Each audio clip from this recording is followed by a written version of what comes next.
Good morning student. आप लोगों ने कन्यादान कविता का अध्ययन किया और उसको पढ़ा भी होगा और उसको आपने याद भी किया होगा।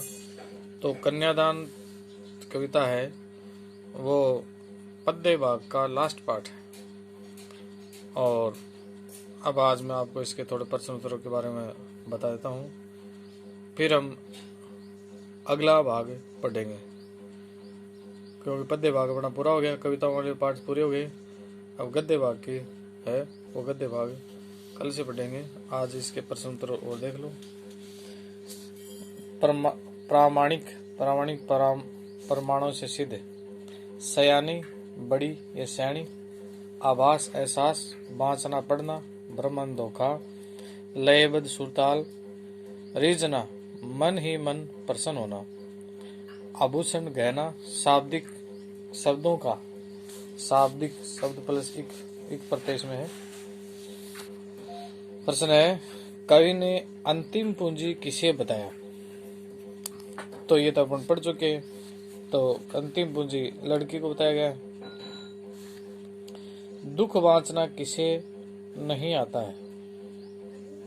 तो लड़की को, क्योंकि अभी वो छोटी है और इसलिए दुख बांचना नहीं आता है। कवि ने स्त्री जीवन का बंधन किसे बताया? कवि ने स्त्री जीवन का बंधन वस्त्र और आभूषणों को बताया, क्योंकि ये आपने कविता के अंदर पढ़ा है। अगला प्रश्न है, माँ ने लड़की को कैसा नहीं दिखने के लिए कहा है?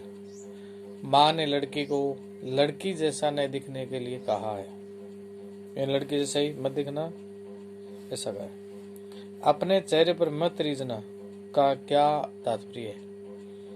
इसका तात्पर्य है अपनी सुंदरता पर प्रसन्न होना, यानी अपनी सुंदरता पर प्रसन्न नहीं होना। अपने चेहरे पर मत रीझना होता है अपनी सुंदरता पर प्रसन्न नहीं होना। माँ को अपनी बेटी अंतिम पूंजी क्यों लग रही है? क्योंकि माँ ने अपनी बेटी को लाड प्यार से पाला था। उससे दूर उसे होते उसे लग रहा था जैसे उसके जीवन की अंतिम पूंजी उससे दूर हो रही है। तो इस प्रकार माँ को अपनी बेटी अंतिम पूंजी लग रही थी। माँ आपके विचार से माँ ने ऐसा क्यों कहा कि लड़की होना पर लड़की जैसी दिखाई मत देना? तो माँ चाहती है कि उसकी बेटी स्वाभिमान के साथ जीवन बिताए। उसके मन में लड़की होना किसी प्रकार की हीन भावना उत्पन्न न हो। प्राय लड़कियों को लड़कों की तुलना में दुर्बल और कमतर समझा जाता है। माँ चाहती है कि उसकी पुत्री कभी भी अपने को कमजोर न समझे, वह साहस और आत्मविश्वास के साथ जिए। प्रश्न नंबर 8 है, माँ ने बेटी को क्या क्या सीख दी है? इस कविता में आपने पढ़ा है कि माँ ने बेटी को अपने अनुभव से प्रामाणिक और व्यवहारिक सीखें दी है। उसने कहा है कि वह कभी अपने रूप पर गर्व न करें। ससुराल में रूप से नहीं बल्कि बहू के आचरण और संस्कारों से उसे प्यार और आदर मिलेगा। माँ ने सीख दी कि कैसा भी संकट हो वह कभी आत्महत्या करने की बात न सोचे, धैर्य और साहस से परिस्थितियों का सामना करें। माँ ने बेटी को सावधान किया कि मूल्यवान वस्त्रों और गहनों को पाकर वह बहुत अधिक खुश न हो। ये नारी को बंधन में डालने वाली वस्तुएं हैं। माँ ने यह सीख भी दी कि वह लड़की होने को अपनी कमजोरी न समझे, स्वाभिमान के साथ जीवन बिताए। अगला प्रश्न है, वस्त्र और आभूषण शाब्दिक भ्रमों की तरह बंधन है स्त्री जीवन के। उपयुक्त पंक्ति का भावार्थ स्पष्ट कीजिए। इसका भावार्थ ये है कि कवि कहता है कि वस्त्रों और आभूषणों को स्त्री के जीवन में बंधन में डालने वाला बताया गया है। कि सुंदर वस्त्रों और मूल्यवान आभूषणों के मोह जाल में फंसकर स्त्री अपने जीवन में अनेक अनुचित बंधनों को स्वीकार कर लेती हैं। उनका अपना व्यक्तित्व पुरुषों के साथ पुरुषों के हाथ गिरवी रख दिया जाता है। इसका प्रत्यक्ष उदाहरण है पति प्रधानों और पति पार्षदों के रूप में देखा जा सकता है।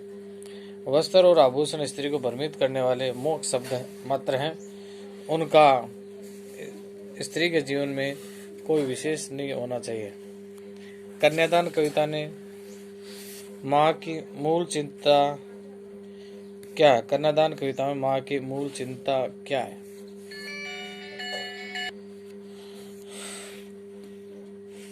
प्रश्न है, कन्यादान कविता में माँ की मूल चिंता क्या है? तो कन्यादान कविता में माँ की मूल चिंता अपनी भोली सरल स्वभाव वाली लोक व्यवहार में से अपरिचित बेटी के भविष्य को सुरक्षित और सुखी बनाना है। इसलिए वह अपने जीवन में प्राप्त अनुभवों के आधार पर लड़की को ऊंचे ऊंचे आदर्शों उपदेशों के बजाय समय के अनुकूल ठोस और व्यावहारिक शिक्षाएं देती है। अपनी सुंदरता पर प्रसन्न होना, आत्महत्या के विचार से दूर रहना, वस्त्र और आभूषणों से बचना और लड़की होते हुए भी लड़की जैसी न दिखाई देना, ये सभी शिक्षाएं माँ को मूल चिंता को उजागर करती हैं। अब इसमें निबंधात्मक प्रश्न है, तो ये कविता के अर्थ से आप ग्रहण कीजिए और समझिए, इनका आंसर दीजिए। और इस प्रकार अपना कविता वाला भाग पूरा हो गया है। कल से हम अगले भाग को पढ़ेंगे, गद्य भाग को। और अब आप ये सारी कविताएं पढ़ते रहना और इनको याद करते रहना, अपनी नोटबुक में आपने कर रखी है। थैंक यू, धन्यवाद।